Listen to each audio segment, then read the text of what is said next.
महाराष्ट्रामध्ये विशेषतः कोल्हापूरमध्ये छोटा मोठा कोणताही समारंभ असू दे, विशेष करून कोल्हापूरच्या लग्नपंक्तीमध्ये त्यामध्ये व्हेज जेवणामध्ये व्हेज थाळीमध्ये आवर्जून वाढली जाणारी व्हेज काकडीची कोशिंबीर म्हणजेच वाळकांची कोशिंबीर कशी करायची ते आज आपण बघणार आहोत. Praise the Lord. Bless food रेसिपीमध्ये आपणा सर्वांचं खूप मनापासून स्वागत. तर इथे मी एक मोठ्या आकाराची काकडी म्हणजेच कोल्हापूर साईडला भेटतात ती वाळकं ती घेतलेली आहेत. हे स्वच्छ धुवून घेतलेलं आहे. तर कोल्हापूर साईडला विशेष करून वाळकं हे जास्त दुसरीकडे कुठे भेटत नाहीत, कोल्हापूर साईडला भेटतात. तर वाळकं म्हणजे काकडीचाच एक प्रकार, फक्त यामध्ये पाण्याचं प्रमाण कमी असतं आणि ही काकडी चवीला छान गोडसर लागते. तर आज मी बनवत आहे कोल्हापुरी पद्धतीची कोल्हापूरच्या वाळकांची कोशिंबीर म्हणजे काकडीची कोशिंबीर. तुम्ही याऐवजी काकडीची कोशिंबीर देखील करू शकता, तुमच्याकडे जे अवेलेबल असेल ती. व्हाईट कलरची असते, ग्रीन कलरची असते, दोन प्रकारच्या काकड्या येतात आणि ही तर माझ्याकडे वाळकं म्हणजेच ही पण कोल्हापूरची काकडीच. तर हे असं छान आपण तर कोशिंबीरीसाठी जी काकडी चिरायची असते त्याची पद्धत वेगळी असते. जसं आपण क्यूब्स म्हणजे छोटे छोटे तुकडे करून घेतो तसं नाही. तर हे खरं तर विळीच्या साह्याने पटकन होतं, लवकर होतं, पण इथे मी सुरीच्या साह्याने करून दाखवते. असे याच्यावर असे हे पहा चिरा पाडायचा आणि त्याच्यानंतर हे असं चिरून घ्यायचं आहे. अशी कोशिंबीर केली की छान लागते. तर ही आकाराने मोठी आहे काकडी म्हणजेच वाळकं, पण ही जून नाही आहे. आकाराने मोठी जरी असली तरी कोवळी आहे. मोठी काकडी घेतली की चिरायला बरं पडतं.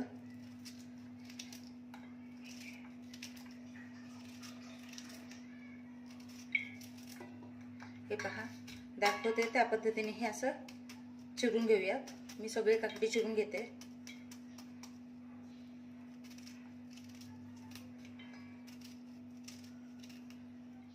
तर हे पहा, तुम्हाला सवय असेल, कम्फर्टेबल असेल तर तुम्ही असं हातावर चिरू शकता, विळीवर म्हणजे आडाळ्यावर हे पटकन होतं.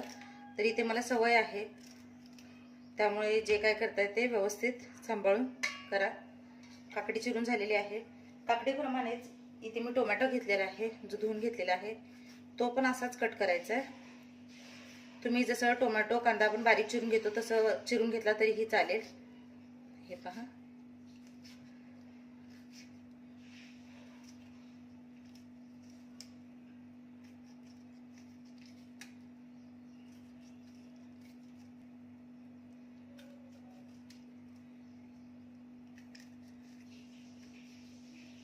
तर सांगितल्याप्रमाणे जसं तुम्हाला जे सोयीस्कर वाटेल तसं करा, नाहीतर सुरी हाताला लागण्याची शक्यता आहे.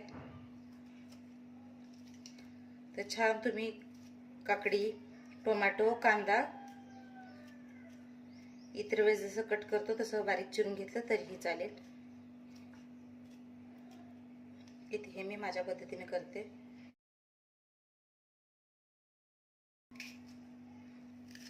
तर हे पहा, कांदाही मी असाच कट करून घेते. तुम्ही तुमच्या कोणत्याही पद्धतीने चिरू शकता. तर तुम्ही म्हणाल असंच चिरल्यावर कोशिंबीर होते का, असं नाही. पण जी पहिल्यापासून कोशिंबीर करण्याची पद्धत आहे त्यासाठी असंच कांदा, टोमॅटो आणि काकडी चिरली जाते. पण ती काकडी, कांदा, टोमॅटो वगैरे विळीवर पटकन चिरता येते आणि ते सोपं देखील पडतं. तर हे पहा, कांदा, टोमॅटो आणि काकडी तरी चिरून झालेले आहेत. तर याच्यामध्ये आपण थोडे शेंगदाण्याचं कूट घालणार आहोत.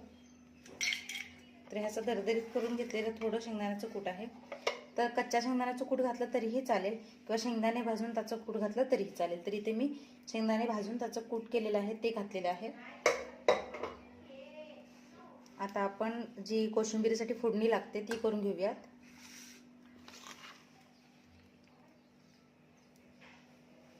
इथे एक असा छोटा तडका पॅन ठेवलेला आहे. यामध्ये मी थोडंसं तेल घालते.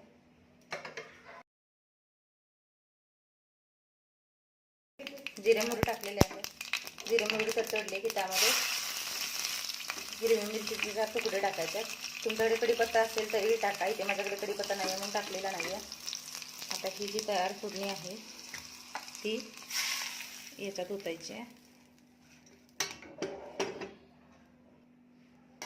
फोडणी टाकून ही छान मिक्स करून घ्यायचं आहे. आता यामध्ये आपण दही टाकूयात. तर हे फ्रेश दही आहे, घट्ट आहे छान. इथे मी कोशिंबीरला फोडणी दिलेली आहे. फोडणी न देता जरी तुम्ही कोशिंबीर खाल्ली तरीही ती छान लागते. याच्यामध्ये थोडं मीठ टाकायचं चवीनुसार. तर उन्हाळ्यामध्ये जेवणासोबत मस्त अशी व्हेज कोशिंबीर भेटली तर जेवणाची चव तर वाढतेच. आणि जेवणामध्ये कोशिंबीर असायला हवी. थोडी बारीक चिरून घेतलेली हिरवी कोथिंबीर घालूयात. यामध्ये डाळिंबाचे दाणे देखील घालतात. खूप छान लागते कोशिंबीर. तर तुम्ही तुमच्याकडे जे आहे त्यामध्ये जशी जमेल तशी करू शकता. तर अशा पद्धतीने आपली कोल्हापुरी पद्धतीची व्हेज कोशिंबीर म्हणजेच वाळकांची काकडीची कोशिंबीर तयार झालेली आहे. तुम्ही देखील या पद्धतीने नक्की तयार करून बघा. तुम्हाला याची टेस्ट कशी वाटली नक्की सांगा. मस्त जे व्हेज थाळी असते त्याच्यासोबत ही कोशिंबीर दिली जाते. मला आशा आहे रेसिपी तुम्हाला आवडली असेल. या पद्धतीने एकदा नक्की ट्राय करून बघा. अशाच कोल्हापुरी आणि इतर रेसिपी बघण्यासाठी ब्लेस फूड रेसिपी आपले चॅनल सबस्क्राईब करा, लाईक करा, शेअर करा, घंटी वाजवायला विसरू नका. उन्हाळ्यामध्ये होईल तितका काकडीचा जेवणामध्ये समावेश करा.